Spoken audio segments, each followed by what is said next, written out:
Shri Bhuvi Properties Private Limited proudly present.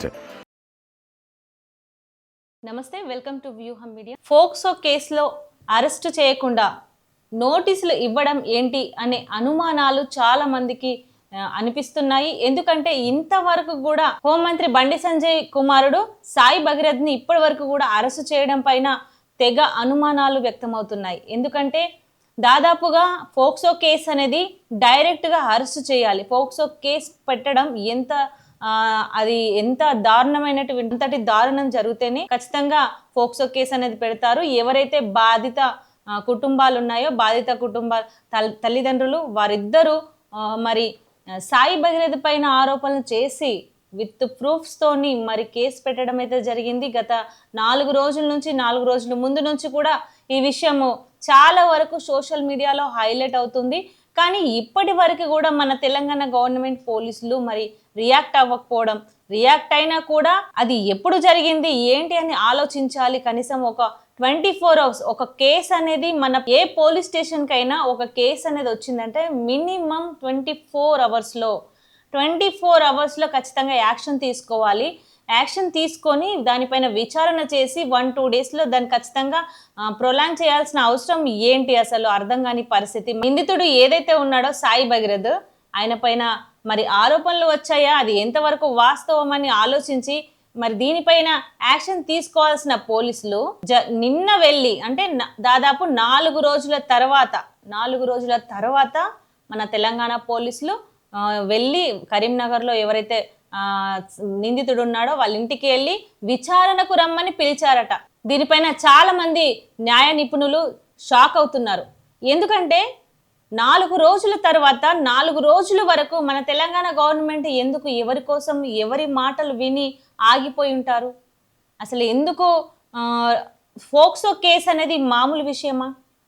మరి అలాంటి పెద్ద కేసు అయిన మీద పడ్డప్పుడు ఖచ్చితంగా ఇమీడియట్గా ఒక 24 hours మినిమం ఒక కామన్ మ్యాన్ని వదిలేయండి, ఒక బిగ్ పీపుల్ని వదిలేయండి. మినిమం చట్టానుసారంగా తీసుకుంటే 24 hours ఖచ్చితంగా అరెస్ట్ చేయాల్సిందే.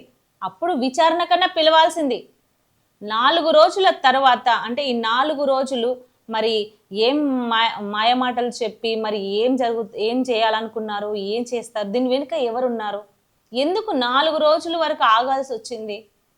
ఈ 4 రోజులు తెలంగాణ గవర్నమెంట్ అసలు ఏ నిర్ణయం తీసుకుంది? ఇప్పుడు విచారణకు రమ్మని నిన్న ఏదైతే కరీంనగర్లో వెళ్ళి వాళ్ళకి ఆహ్వాన పత్రిక అంటే విచారణకు రండని ఆహ్వాన పత్రిక ఇచ్చినట్లు మనం గుర్తిస్తున్నాం. ఇది ఎంతవరకు కరెక్ట్? ఇది న్యాయం అనిపిస్తుందా? బాధిత కుటుంబాలు ఓవైపున రోధిస్తుంటే ఇంకా బడాబాబులను మర్యాదిస్తూ వాళ్ళు తప్పు చేయకపోయినా అదే ఆహ్వాన పత్రిక ఆ 24 hours ఇవ్వచ్చు, ఇచ్చి ఖచ్చితంగా విచారణకు రమ్మని పిలవచ్చు. ఒకవేళ ఆ విచారణ జరిపిన తర్వాత సాయి భగీరథ్ తప్పేమీ లేదు అంటే కూడా మీడియా ముందుకు వచ్చి చెప్పొచ్చు. సీఎం రేవంత్ రెడ్డి గారు మరి సాయశక్తులా మరి కాపాడాలని ప్రయత్నిస్తున్నారా అన్న అనుమానాలు కూడా పోలీసులకు వచ్చే సూచనలు కూడా కనిపించాయి కూడా. ఎందుకంటే ఈ 4 రోజుల వరకు మరి ఎందుకు యాక్షన్ తీసుకోలేకపోయారు? విచారణ ఎందుకు లేట్ అవుతుంది? దేనికి లేట్ అవుతుంది? ఫోక్సో కేసు అంటే మెయిన్గా rape and murder, POCSO case వంటి పెద్ద నేరాలు ఆయన మీద మోపబడ్డాయి. మరి అలాంటప్పుడు ఎందుకు ఇంత నెగ్లెక్ట్గా తెలంగాణ గవర్నమెంట్ రియాక్ట్ అవుతున్నారు? ఒకవేళ స్నేహపూరితమైనటువంటి రేవంత్ రెడ్డి గారికి కానీ బండి సంజయ్ గారికి కానీ ఇద్దరికి ఏమైనా స్నేహబంధం ఉన్నా, చట్టం ఎవరికి చుట్టం కాదు, స్నేహబంధం ఉంటే అది ఎంతవరకు ఉంటుందో అంతవరకు చూసుకోవాలి. కానీ న్యాయం ఏందనేది తెలుసుకొని దానికి పరిణితి ఎంతవరకు ఉందో తెలుసుకొని ఖచ్చితంగా యాక్షన్ తీసుకోవాలి. ఎందుకంటే సీఎం రేవంత్ రెడ్డి గారు దీనిపైన చాలా వరకు మొన్న కూడా మాట్లాడారు.